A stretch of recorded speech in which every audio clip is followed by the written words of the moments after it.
That Hogmanay in 1912, we read up the beasts early in the evening, and then, after supper, sat close round the fire.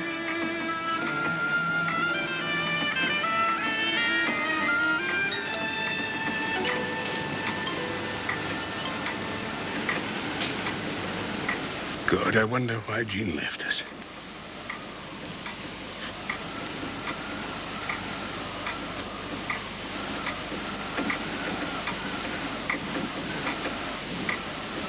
And so we sat, thinking of her that was by us so kind and friendly and quick that last New Year.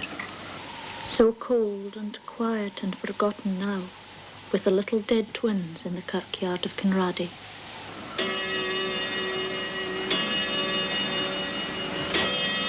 Happy New Year! Am I there first? Are you fairly lucky? What a night it is out there.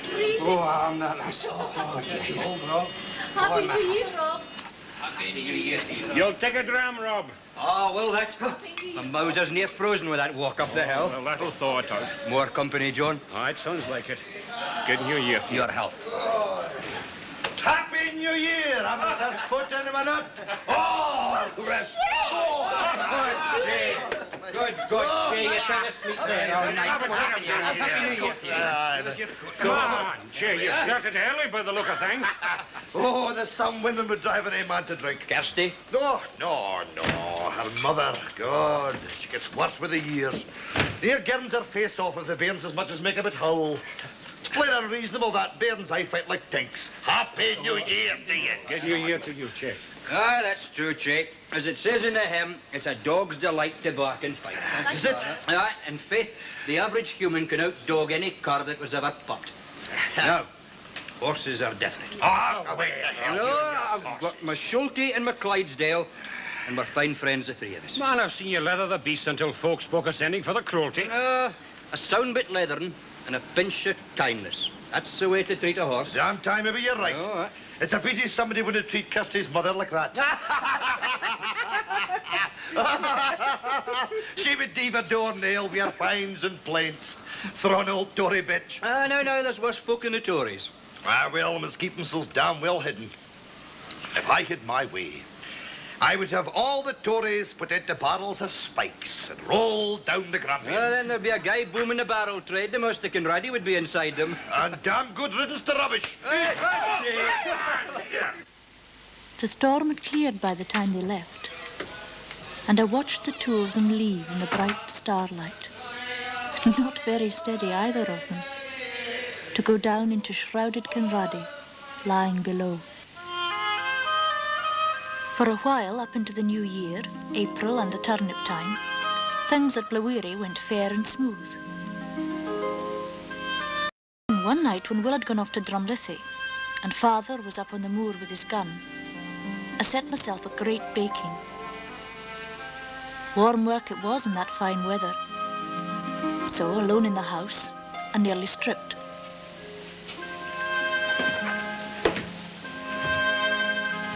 Hello? Is Will about?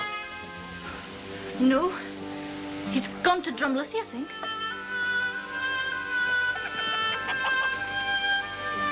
As we stood there blushing, I thought, such a look he's taking. It's a pity he can't study the blush to its end. Well, I was hoping I'd see him, in case he should leave suddenly. Leave? Who said Will was leaving? Oh, I heard he was trying for a job in Aberdeen. Maybe it's a lie. Tell him I called in. Aye. Ta-ta. Ta-ta, Ewan.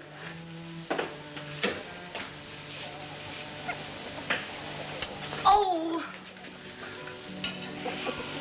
But I guessed right well something new it was that kept Will so quiet, saying no more than his say at Plato Park. Yet if you looked at him, you'd more likely than not see him smiling to himself. Well, breakfast ready. All right. Come in. I'm going to have the hay down with a scythe this year. Not spoil the stuff with a mower. All right. Is that all you have to say? Well, what did you expect me to say? Thank you, Chris.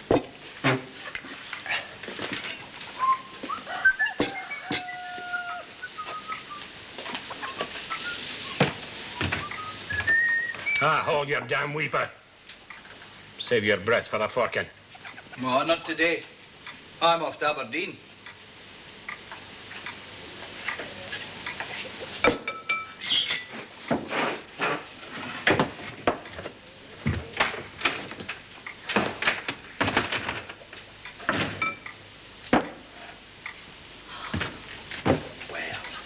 The old fool thinks he can frighten me still. Well, you and Tavendale was down to see you last night. He thought you'd be leaving Blueweary. Did he? God, did fair talk the breeks off a Hielan when the gossipers of Kinraddie. If I know Tavendale, he came down to take a bit kick at you, Chris, lass. Oh, Havers will. Well, he's Highland and coarse, so take care of yourself. Chris. Lord, I wish you were coming with me. What, to Aberdeen? I'd like to, fine, but I can't. Hurry up and dress, or you'll miss your train. Aye.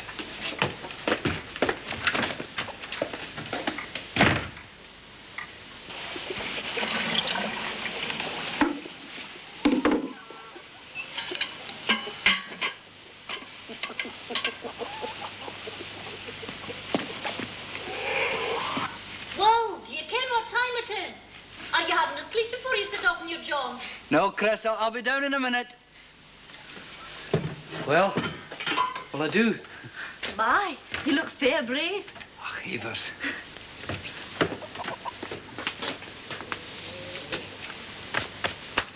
Well, ta-ta, Chris. Well, what's the matter? What the hell?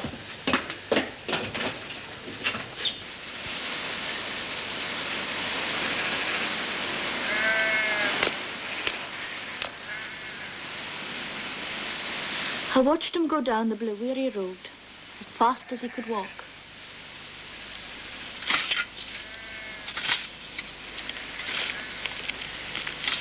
But he hardly looked in Father's direction, nor Father at him. Sina heard him whistling bonny and clear as he did in the days when we went up the school road together. After a while, he looked round and stood still and waved his hand because he knew I was watching.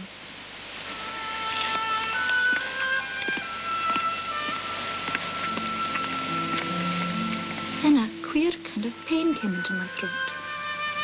My eyes smarted, and I told myself I was daft. Waldo was only off for the day. He'd be back at night. But Will didn't come back that night. He didn't come back next day. He came back never again to John Guthrie's Kinraddie.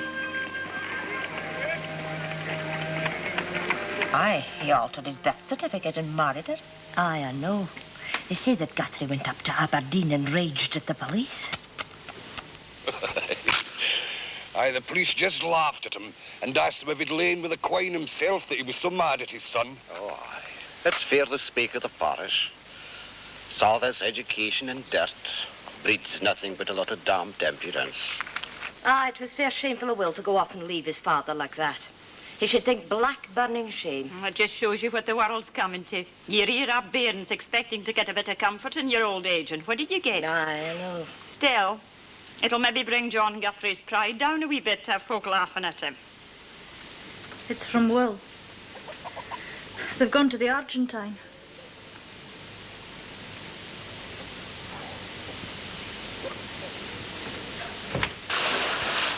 Aye, the Argentine. You wrote to Chris from Southampton. Seems that Molly Douglas's mother has some kin out there, and they got him a job as a cattleman in some big Polled Angus ranch. What's it like out there, Che? You're a well-travelled child. Is it a fine place, what do you think? It's fine, fine. Mind I've never actually been there, but it's a gay fine place, no doubt. You can depend on it. That coarse young Guthrie brute'll never thrive. Dampman, young Guthrie's no fool to spread his but wings. But just the same myself. There'll be a judgment on him, you'll see. Him and his coarse tink quine.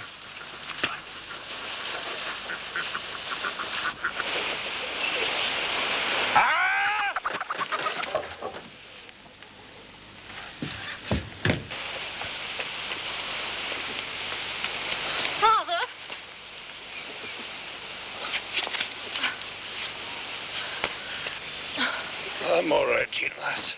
It's Chris, Father. You've hurt yourself. Leave me be. Get into the house, you white-faced bitch.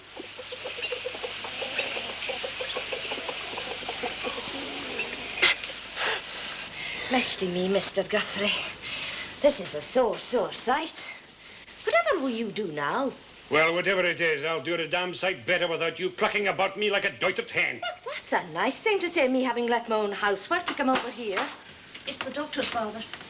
And what's this? What's wrong with you now, Blueweary? Well, that's for you to find out. What the hell do you think you're paid for? There's nothing the matter with him except ill temper, and he's plenty of that. Damned Quine, you've nothing to do but stand about like a lady. I'll get you some tea, Doctor. It's taken a guy long time his examination, the doctor. Now, I never expected to be away as long as this. Chay'll be in from the field soon and wanting his meat. God knows what's happening at Peasy's Nap and me no there. I don't know either what's happening at Peasy's Nap. But if you're in such a tune about it, you'd better go home and find out. Well, that's no way for a Quine to speak to a woman that's old enough to be your mother. I'm sorry. You should think shame to curse and swear with your father lying up there at death's door. I didn't swear, Mistress Strachan. And I'm over weary to argue. It's bad, lass. Paralyzed. Aye, that's what the doctor said. John Guthrie will never get out of his bed again. An awful thing to have happened. He was aye that fleeting fast. I had a stroke, said the doctor. Kirsty was there when Chris was told. Aye, I heard about that. They say the coarse Quine started to curse and swear at your wife while her father was lying near dead upstairs. Then they say lies.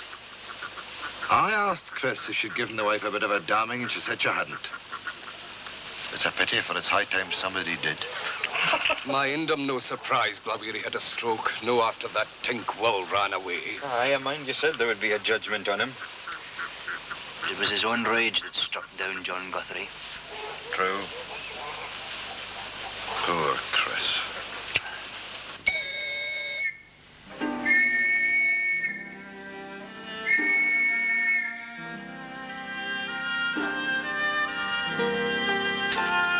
What's the matter with you, Quine? Have you gone deaf? Why don't you come when I call?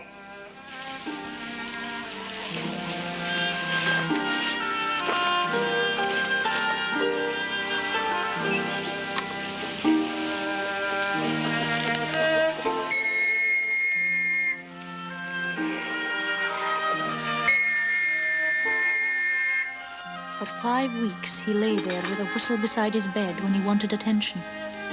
And that was often enough. 5 weeks of Chris do this and Chris do that. Half dead at night, I would find myself thinking a thing that wouldn't bear rethinking out in the sun. And Lord, if I could lie down for a day, how I'd sleep and sleep. Fold over my soul and my heart, and put them away with their hours of vexing and caring. The ploughing was done, and I was set to my drilling. And faith, it was weary work.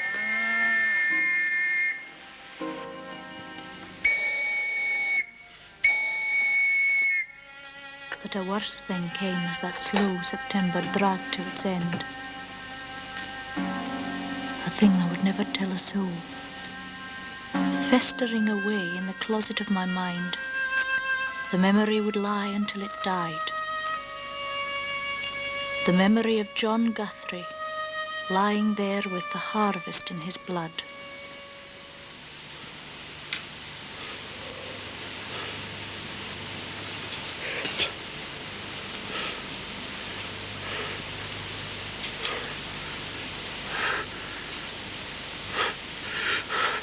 Chris. Come to me, Chris. Chris.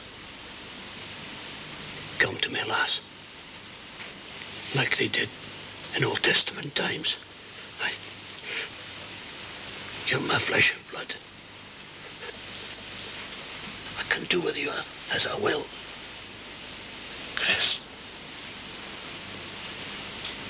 Come to me. Do you hear?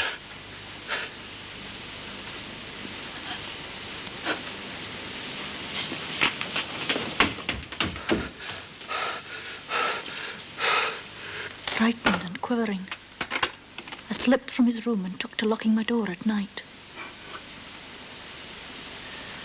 It was a wild fear. Seeing father somehow struggling from his bed and coming down on me while I slept. That madness and tenderness in his eyes. So I slept but little at night. Then one morning, I heard Long Rob singing, and that singing was sweet to hear. As though the world outside Blueweary was singing to me, telling me that this thing in the still, dark house could never go on.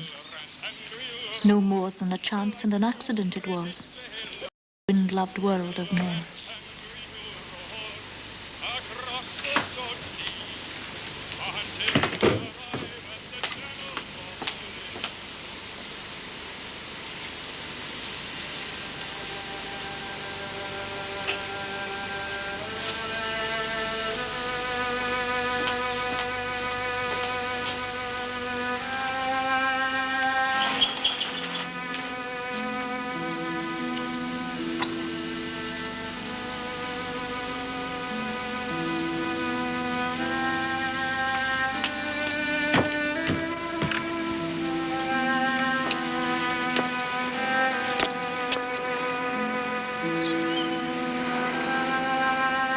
He was dead at last. Gone, with his gloomings and glarings, his whistlings and whisperings.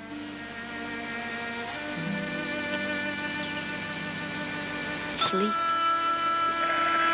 I could sleep as I chose now, often and long.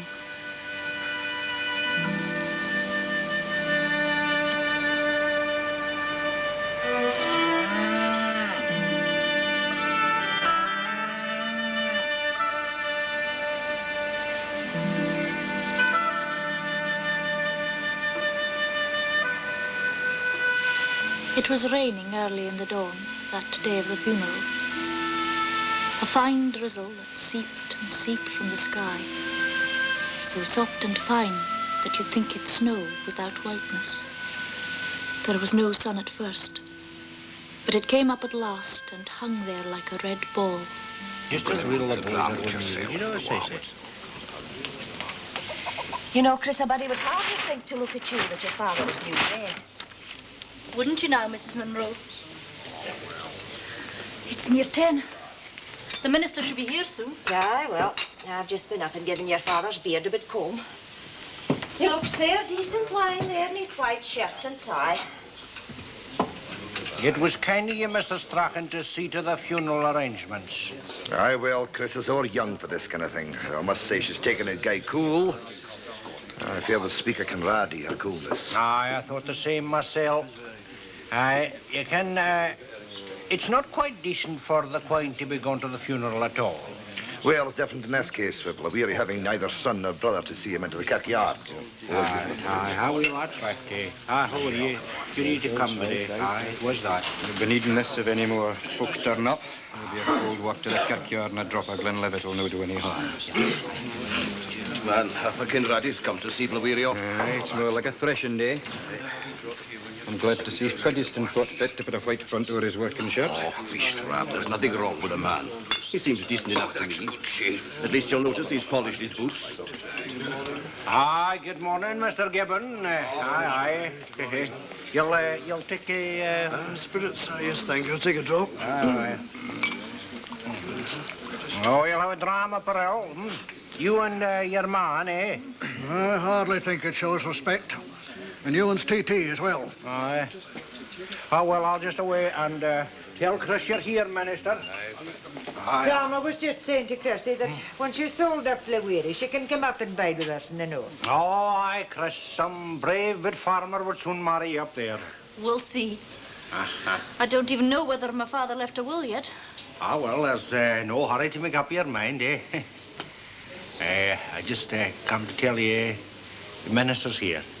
Oh, well, the undertaker will not be far behind. Chris, would you like to see your father before they screw him down?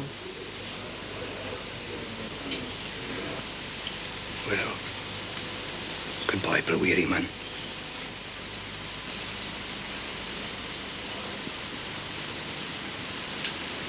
He was a good neighbour.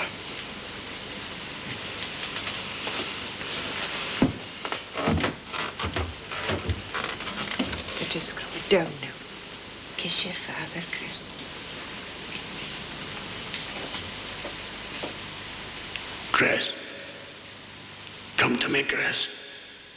You're my flesh and blood. I can do with you what I will. Come to me, Chris. Goodbye, Father.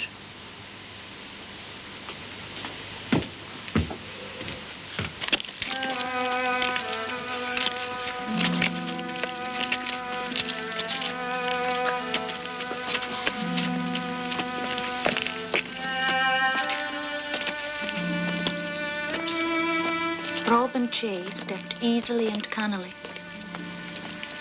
But I walked free and uncaring, lifting my face to the wet September air and the world that was free to me.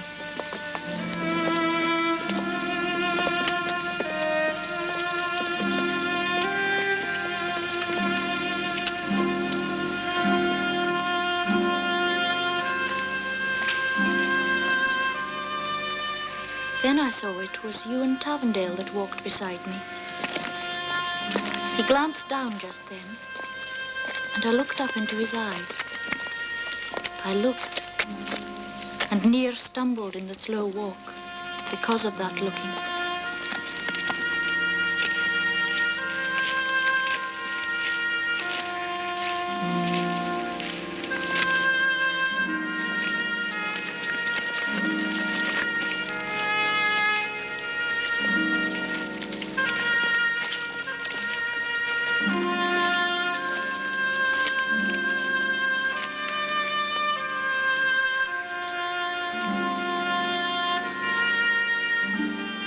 The rain still held off, and the wind soughing down the How died away.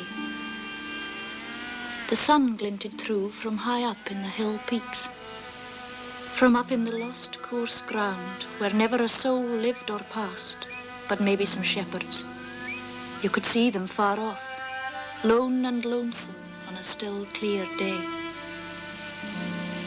Maybe so the dead walked, in the coarse, deserted lands of death, where only a chance wanderer showed his face, and the dead lapwings wheeled against another sun.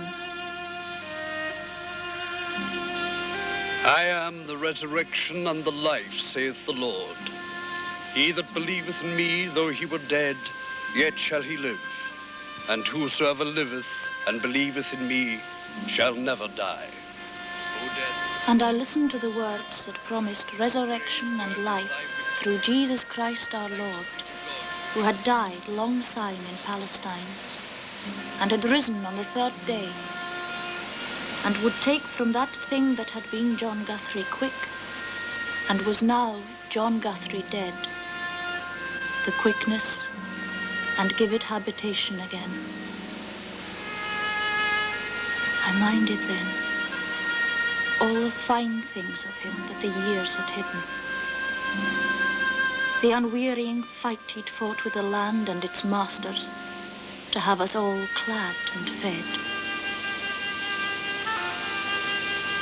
I minded how he'd smiled at me and called me his lass in the days before the world's fight and the fight of his own flesh grew over bitter and poisoned his love to hate.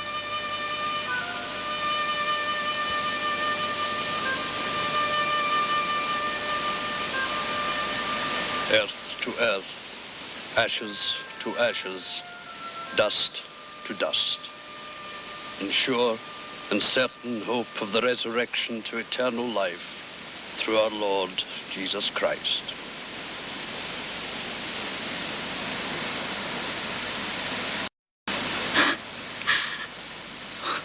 Father,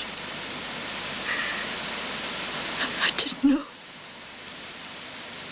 I didn't know.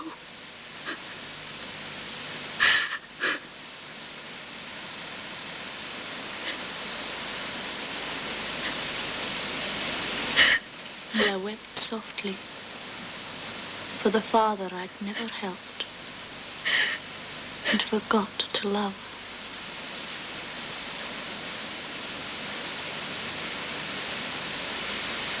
Aye, well, Mr. Simple, I hope you had a good trip down from Stonehaven. Oh, fair enough. I'm glad to see the weather's clearing, though. Yesterday was enough a day for a funeral. Aye, it was that. There'll be a few bad calls in Kinraddie the day. Did I?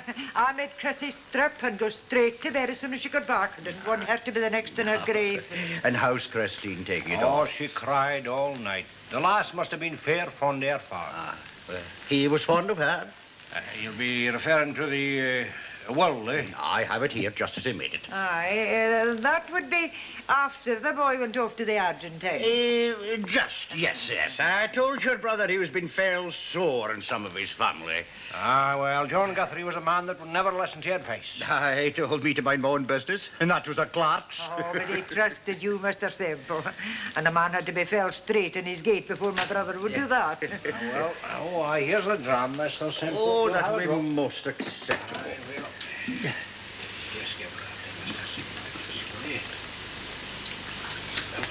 Oh, thank you. Ah, well, here's...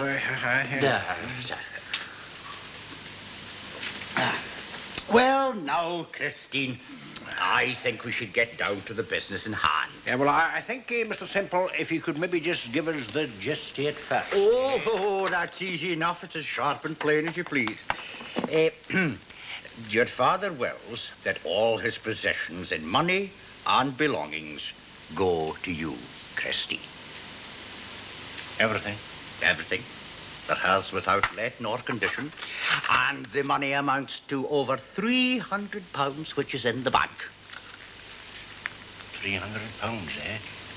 It's hard to believe that Father could have saved all that. Aye, but he had. Now you'll be able to do as you planned, Christine. Get back to the college, and when you've passed your exams, take your degrees in Aberdeen and become a teacher. What about Blewiri? Oh, the lease died with your father. Oh, lass, you'll be well finished with a filthy sauce of a farm. Sell your gear and be done with it. Ah, it's all very well, but if you ask me, John Guthrie's been gay, spiteful to his son. Oh, it is possible that Will Guthrie might dispute the terms of the inheritance. Well, that wasn't just what I meant. Another thing, Christine. Your father has appointed me to be your guardian in such law matters as may need one. As to the goods and the gear, they're yours to control as you please. Now think well over it. I'll do that. Now I had all that I wanted. But I felt no longer that fine thrill that had been with me while I made my secret plans. It was as though I had lost it, down in Kinraddie kirkyard. A knowledge came to me as I crossed Blewiri's parks.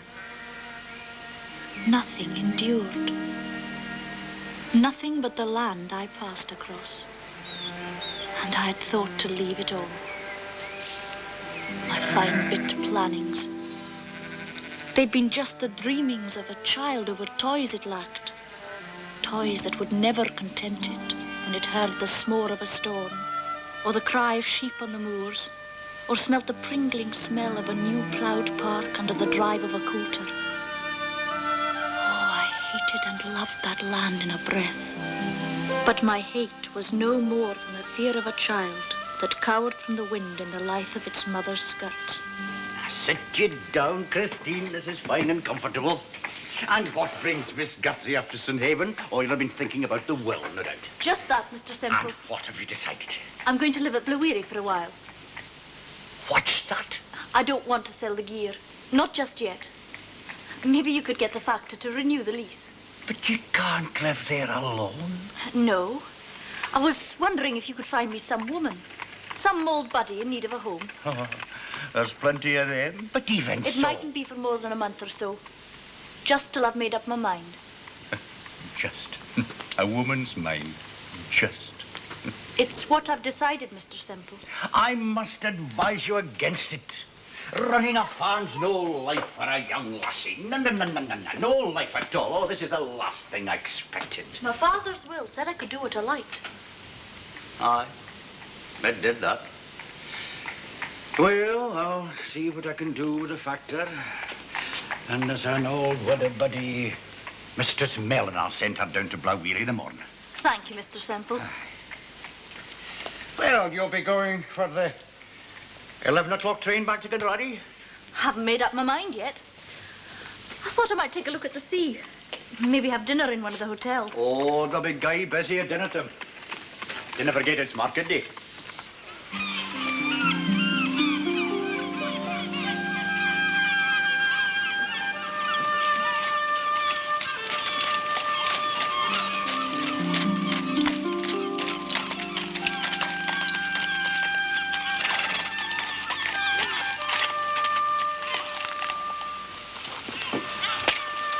See you at the mark.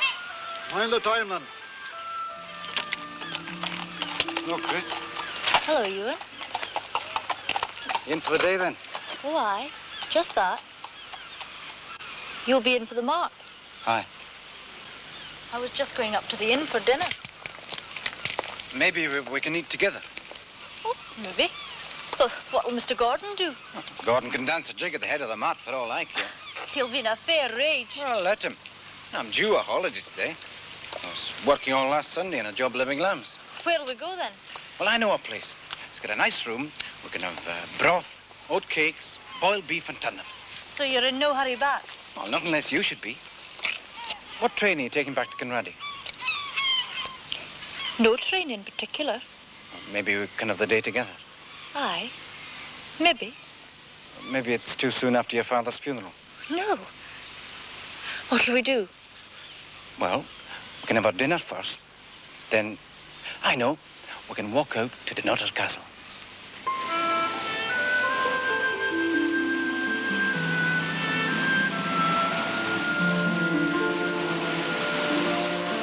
And that was how it came about.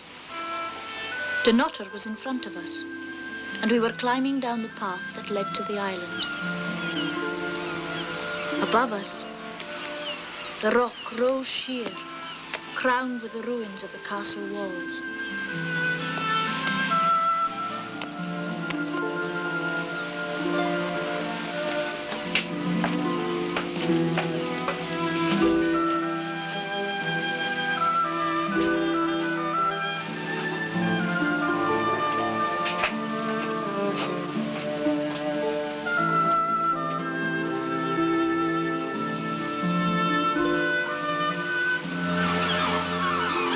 There were everywhere. I was deafened by the clamor of the brutes.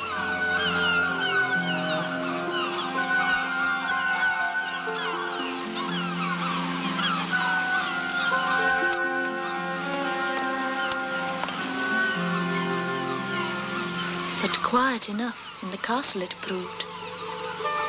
Not a soul seemed visiting there but ourselves.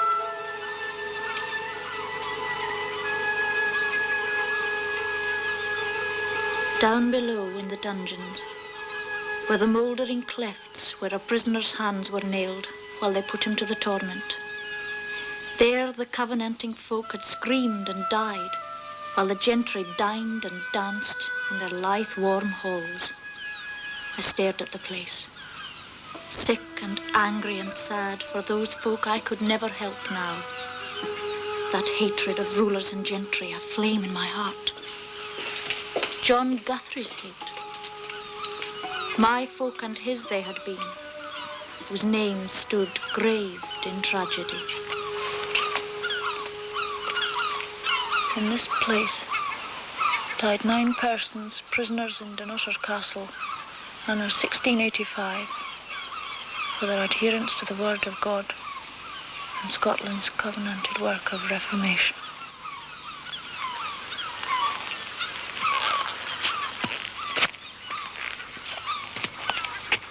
Let's get out of this. Come down to the sea. I know a wee place. They say the rocks are hollow and the water runs far below the fields. The ploughmen swear they can see their furrows quiver sometimes from the storm raging under their feet.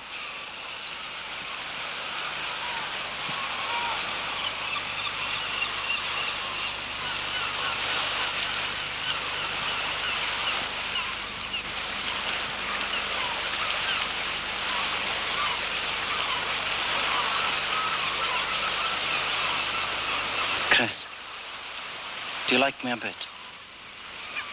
Can't thole you at all. That's why we're out here lazing in this place together. Like him. It was as though my blood ran so clear and with such a fine, sweet song in my veins that I must hold my breath to hear it. So it was that I knew I liked him, loved him. Ewan? Was it true? That story they told about you and old Sarah Sinclair? Does it matter? No. I'd just... You just want to know for all that? don't want to know at all. You'll damn well listen now that you've asked. You're hurting my arm. Aye, the Kinraddie Crakes would say you were lucky if that's all the hurt you suffered from that coarse tink proved you and Avondale. You might be thinking the same thing yourself. I didn't mean anything like that. I know fine what you meant. Aye, it's true about me and Sarah. It was the time of the year and we were both willing, especially her. I don't want to hear about it. Now you're frightened. Frightened that a woman should feel like that. Well, maybe one day you'll feel it yourself, Chris Guthrie. Maybe I will, you and Avondale. But when I do, I'll get a better man than you to serve me.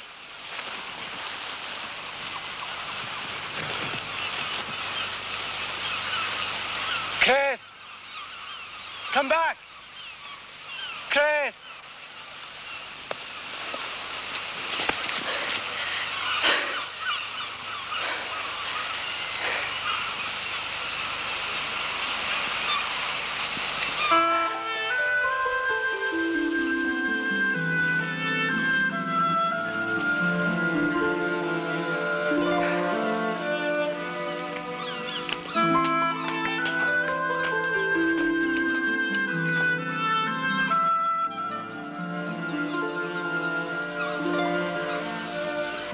So women were like that when they didn't have the men they wanted.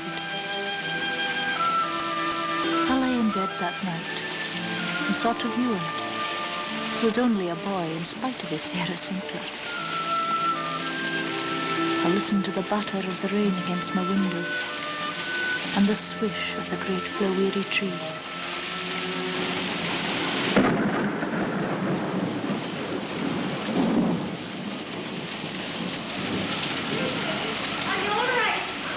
I'm fine, Auntie.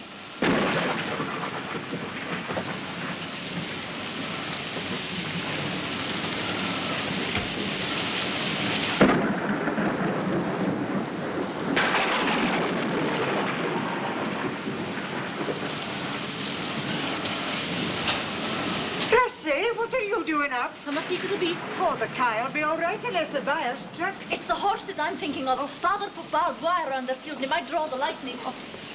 Uncle Tom! Uncle Tom, we must take in the horses. No. Oh, no, it's not not safe outside in a night like that. Oh, he's right, Kirsty. Best go back to your bed and wait till the morning, lass.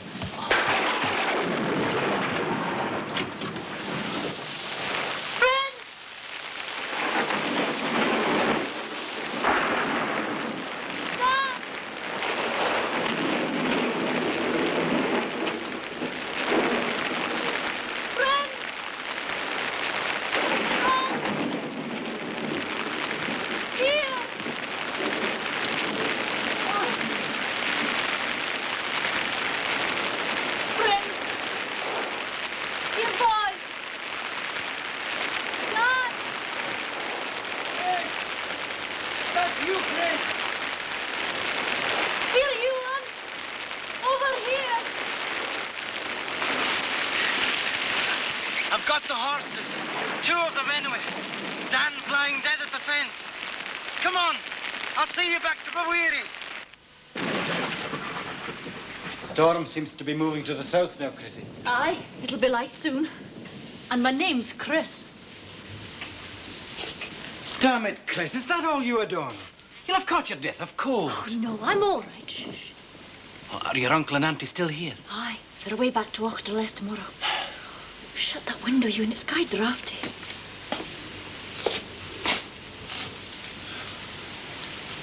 The rain's brought out the smell of the honeysuckle. Fair drenches the air. Chris.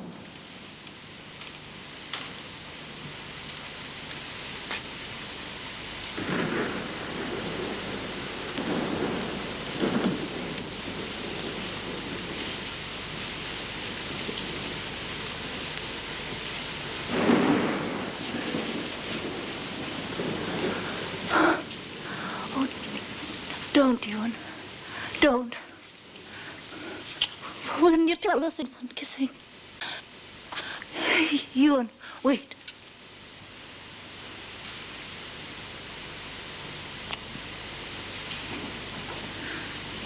Come down and see me tomorrow evening. Chris, when will you marry me? Whenever you say you want me to.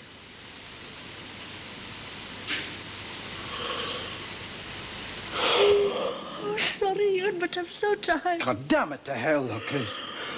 Oh, see, you can't help it yourself. It was you that started me. Oh, wait. We'll waken them upstairs. Tomorrow night, then. Aye. I'll be waiting. Good night, Chris.